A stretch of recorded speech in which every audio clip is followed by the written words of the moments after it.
Thank you so much for these very warm words and for conferring this great honor on me. And congratulations to you all who are graduating today.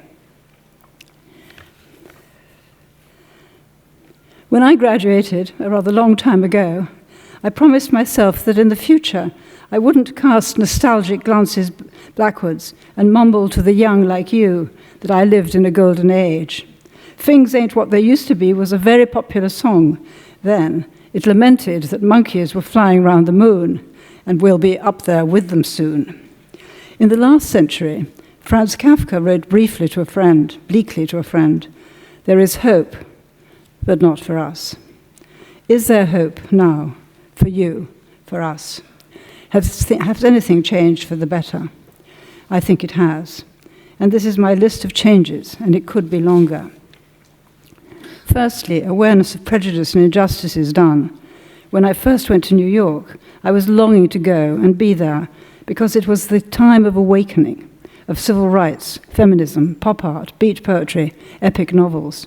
These movements led to historic shifts to be proud of, not to repudiate, and certainly not to overturn. Secondly, women's emancipation and far greater freedom of movement. When I started researching and used to travel on my own, I was treated as an oddity and often challenged, not always kindly. People were worried for my safety. Now a young woman can give rein to her desire to explore the world far more widely than I would have attempted, and the chief reason for this, greater freedom, is the gain in authority over one's body and its reproduction. Thirdly, there is a refreshed and deeper understanding of sexuality, differences, freedom to talk about them. Homosexuality was a crime when I was growing up in the UK. There are many, many other gains. Children used to be beaten, and it was approved at home and in schools. Wives were hit. Both, I'm not saying they don't happen, but both are now outlawed. Men and women can be friends without rumors and gossip and public shaming. I could go on. For example, the food has much improved. Avocados were unknown when I was a child. But more seriously, most of these freedoms are related to the larger right, the right to freedom of expression. Censorship was the dominant target in my youth of our resistance. Causes célèbres were D.H. Lawrence's Lady Chatterley's Lover, and from the US, Last Exit to Brooklyn by Hubert Selby Jr. Both were banned in the UK and the subject of long headline-making trials. Heroes of progress did things like use four-letter words on the BBC and campaigned to end the power of the Lord Chamberlain to decide what could be staged. But in 1989, Visions of Ecstasy, a short film dramatizing the voluptuous visions of St. Teresa of Avila, was charged with blasphemy, and the film was suppressed. I was called as a witness for the defense.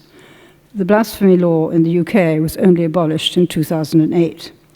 Questions surrounding censorship have caught fire again, as you all know, most virulently in countries like the US and Hungary, where censorship takes the economic form of cutting off funding.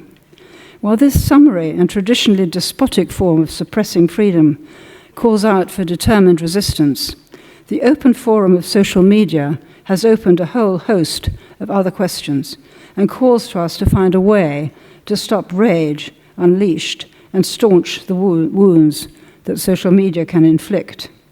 It's a contradiction. On the one hand, freedom to think and publish and speak.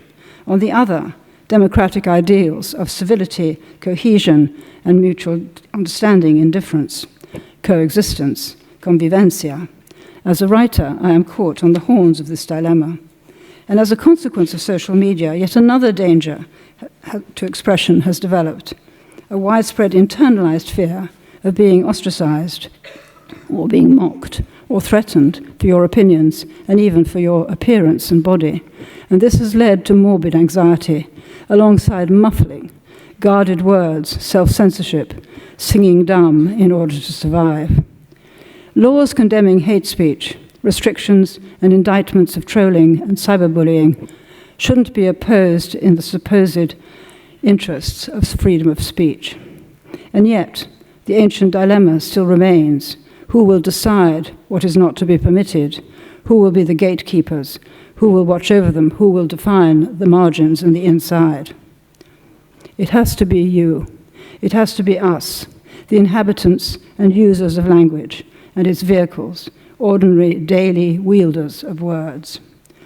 I was recently reading Mikhail Bulgakov's The Master and Margarita, a book that he was writing from 1928 and couldn't publish in Soviet Russia under Stalin, and a book that only saw the light of day here in Paris in 1967, years after his death.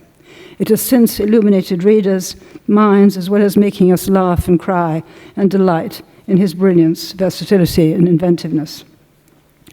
Bulgakov shows us how he didn't cringe and alter his vision in order to please the powers that would not let his words appear. There is a phrase for this kind of courage, speaking truth to power, and it was actually used earlier. Only a very few of us, however, are so brave. But we can dissent. We can oppose our disbelief to the deceptions practiced on us. One of my students in the Middle East once said to me that she liked making up stories in her head because that was one place that the authorities, her parents and others, could not reach. The old saying, "Sticks and stones may break my bones, but words will never hurt me," is plain wrong. There is a much less well-known adage, "The tongue has no teeth, but a deeper bite." So this is why you and your generation can and will make a difference. It is up to you to decide how you will create rather than censor, how you will make words from your different interests and interactivities work towards fostering a structure of feeling that will fill the cybersphere and crowd out the deceivers, the traffickers in hate speech and prejudice, the sowers of discord. You have the means. You are the wordsmiths now. You can and will replace disinformation with illumination. Thank you.